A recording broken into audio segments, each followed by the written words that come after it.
welcome to the Circus of Crazy, also known as the world. I'm your ringmaster, GalaxyOfInk, here to take you through the crazy acrobatics of life. And first things first, I am back.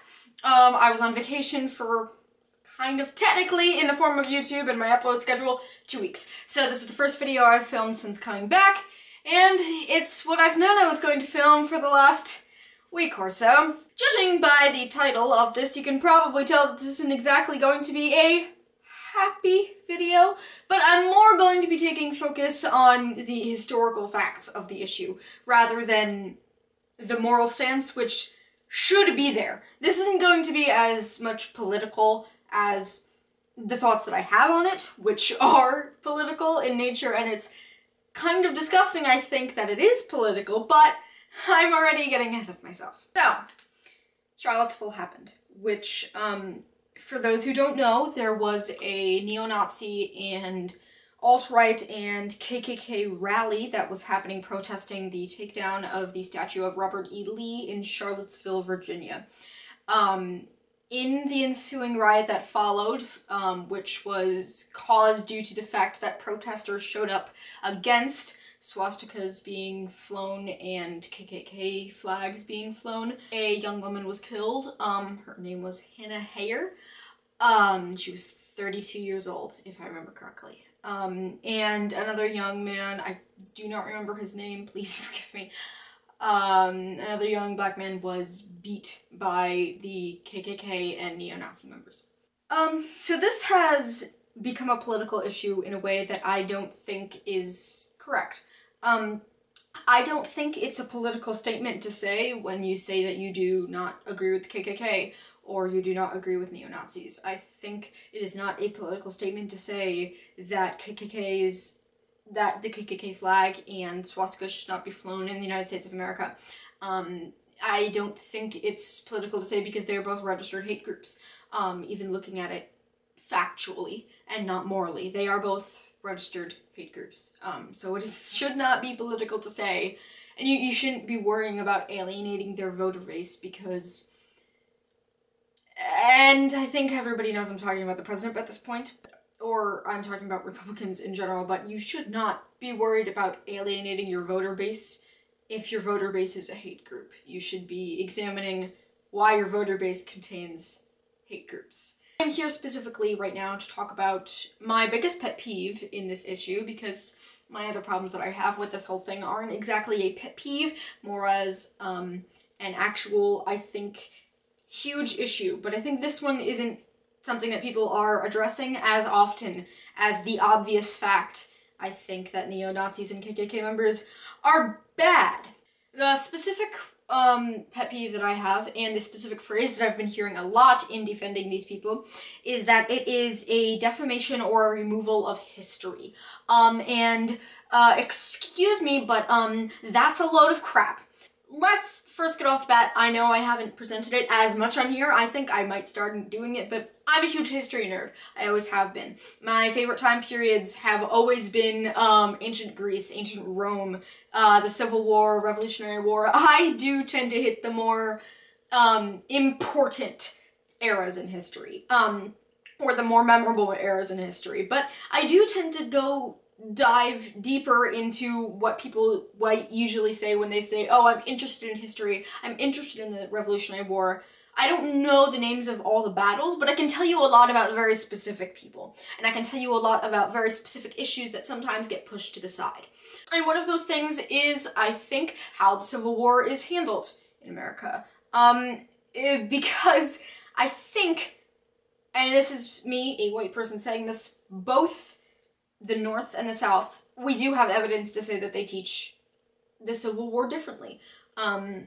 You can ask a lot of people from down south, and the Civil War was not a war with slavery, it was a war of economics, and it was a war about states' rights. I'm also going to say flat out the bat that that is also crap. The Civil War was an economic war because slavery was the foundation of the economics of the South.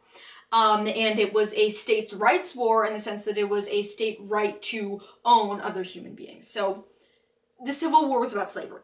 I think also another problem that we don't sometimes recognize is the fact that the North doesn't exactly teach it perfectly either.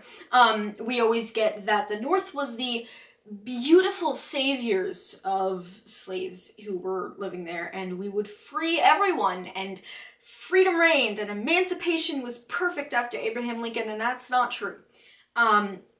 It was not the goal of the United States at that time to free slaves. It just happened to be that that issue got caught in the crossfire in the eyes of the people who were in power. And the North did not exactly step up to stop any legal form of segregation after that until over 100 years later. And then we hit the 1920s and the 1960s, which is actually where the statues of the Confederacy that we are talking about today come in. I think we remember the 60s a lot because we also do have that surge of, oh, all the segregation laws ended and everything is perfect now, and look, we did everything right. But again, that's not how it went, especially because the area that I'm in, we are a very white-centric area. And I could do my own research about why that is, but for right now, I just know that that is how it is. And again, it's that the North wasn't the problem with segregation, it was the South. And no, it was both. This was a countrywide issue that the country didn't do anything to stop. It was ordinary people that said that this is wrong who stood up and protested against it.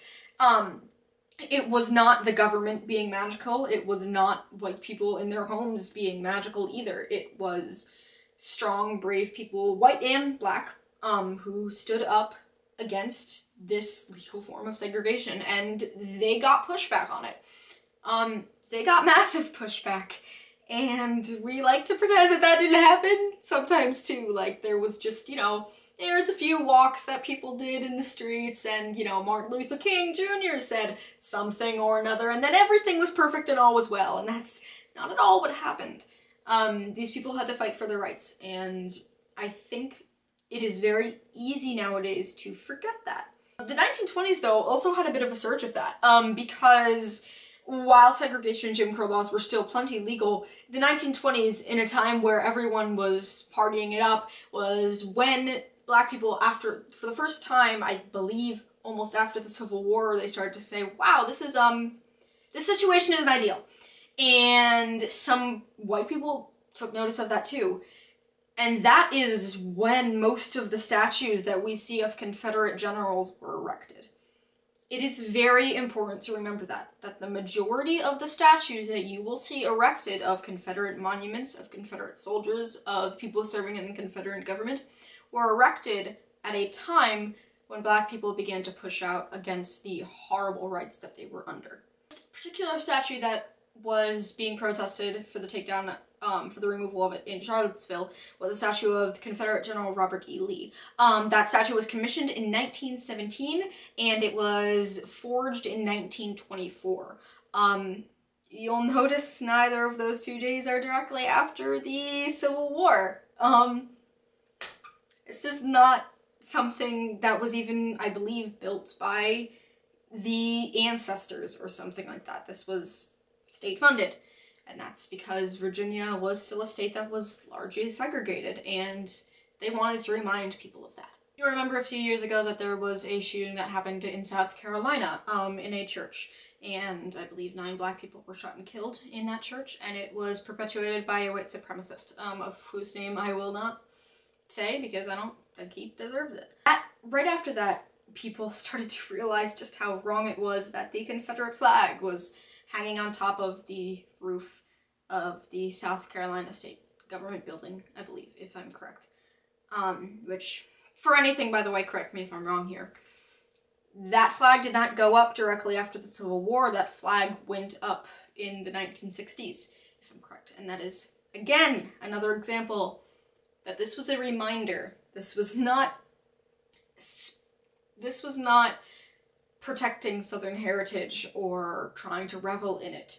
This was a reminder and was supposed to serve as a reminder to black people that they were inferior. It certainly worked in the 1920s, at least, because it would be another 40 years before the actual legal the actual legal segregation laws were taken down, but It didn't work as well in the 1960s. I think that that's incredibly important when we're talking about this issue, because I think one of the other big excuses that you'll get is that it is celebrating Southern heritage and pride.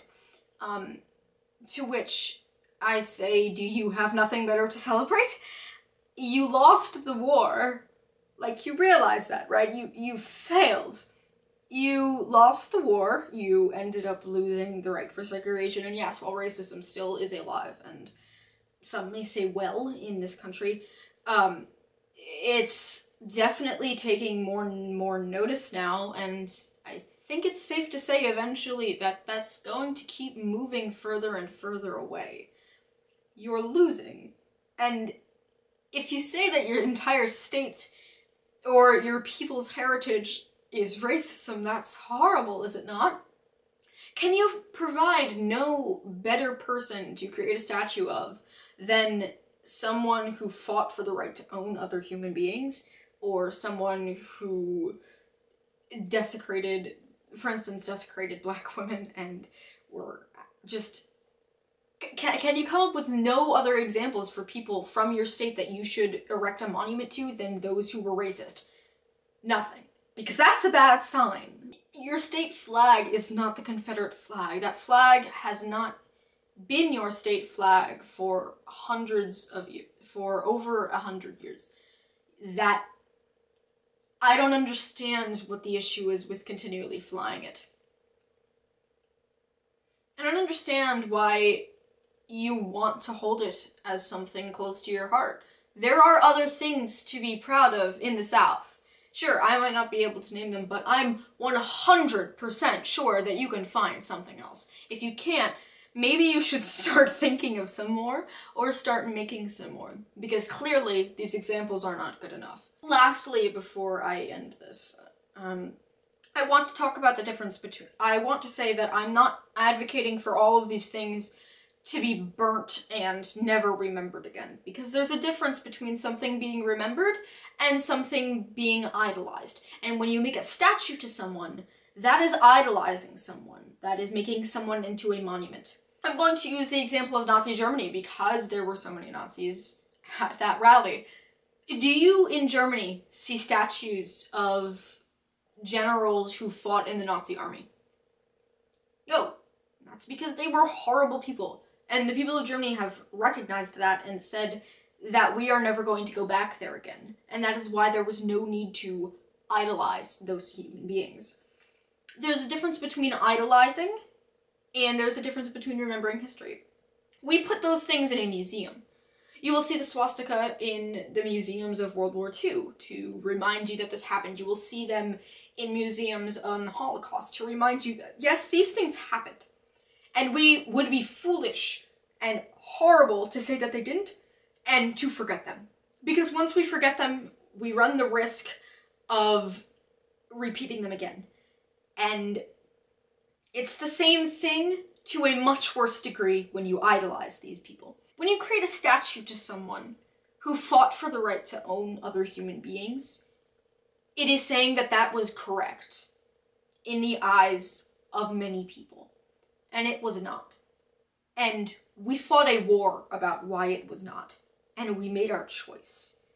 And even if today that choice has not been fully realized, we still made it already. These statues, I don't think specifically belong in a museum, simply because you don't put statues in a museum. But I think the Confederate flag definitely belongs in a museum, as well as a KKK uniform.